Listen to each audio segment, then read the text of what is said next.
Hey, what's up? Lord Pasta here, and today we're going to talk about these bad boys, aka space bombers. Now, space bombers are quite strange, and I don't think they're very well defined. Most people just consider them either to be fighters, or cruisers, or even small battleships. I consider them to be their own category, defined as being smaller in size than a battleship or cruiser, but still having large weapons. The weapons of a bomber resemble those of a cruiser or a battleship. The only real difference is that a bomber is much smaller and more maneuverable. Now, the only stipulation that I make for these weapons is that they be of a larger size than those found on fighters. The weapon, rocket, missile, SRB, or any other form of weapon, is usually the main defining feature of a bomber, as it will only have one or two, and they will make up the majority of their mass. So, as you can see here, I will be showing off one of my more popular large guided armor-piercing missiles. In this video you can see that I'm going to be testing it both from and against this carrier here. I'm not here to talk about the carrier, but this is the same weapon that is used by two of my bombers. These types of weapons are highly effective even against heavily armored ships, especially those that you'll find when battling people in the Naval Battle Club.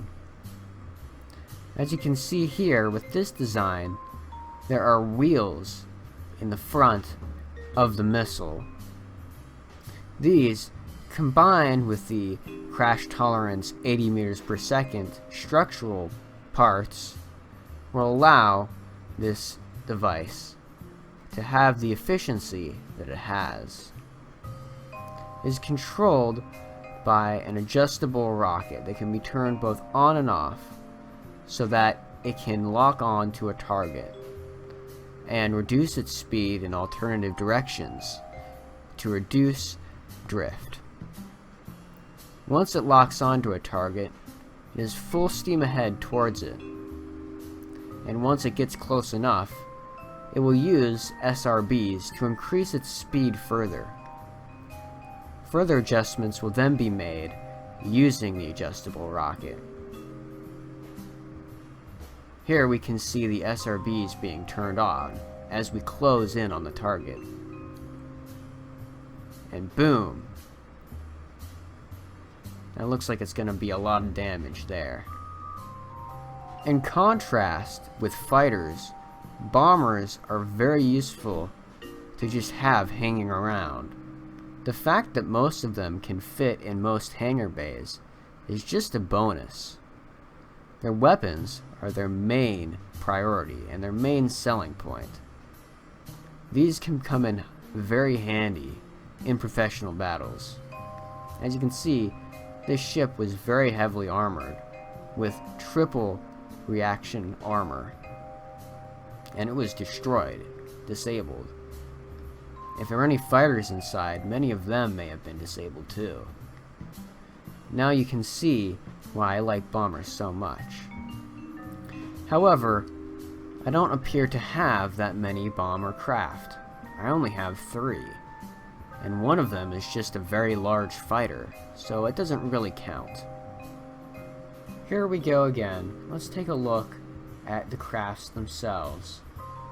I'd like to remind everyone who's new to this series, or new to this video, that I don't have the DLC, and I don't plan to get it anytime soon. Like I said in my first video on KSP on this channel, I'm a bit of an old-fashioned guy. I don't really like all the new stuff they added in it, so I don't plan to get it.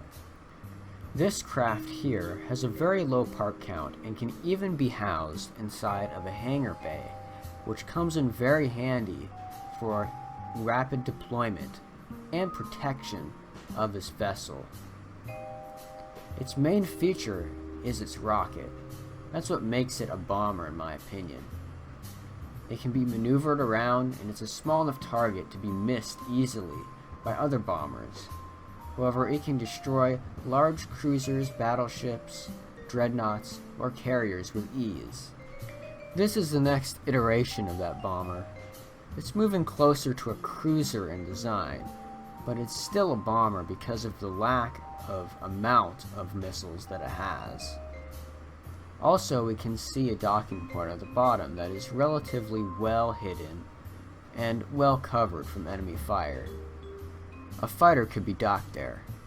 In addition to that, the craft now has two smaller fighter rockets made out of a structural I-beam with docking ports on either end that is propelled forward by small SRBs.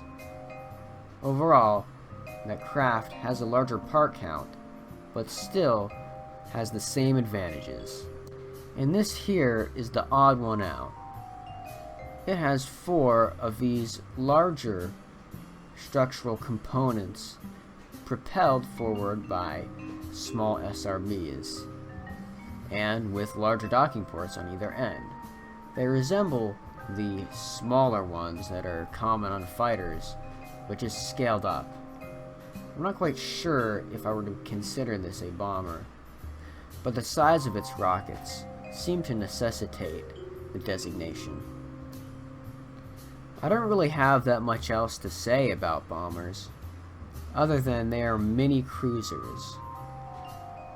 I've already said it before, but their main selling point is their weapons, and these weapons can be placed on much larger ships, or even on carriers, to help defend the fighters in their cargo bays. Use bombers to experiment with new missiles or rockets or SRB designs for weapons. You can also use them as sort of high power fighters. However, beware, the part count of any bomber is almost certain to be more than that of any fighter due to the complicated weapons that they use. However, that's a price to pay when you want to win the battle. I have been Lord Pasta, and have a good day.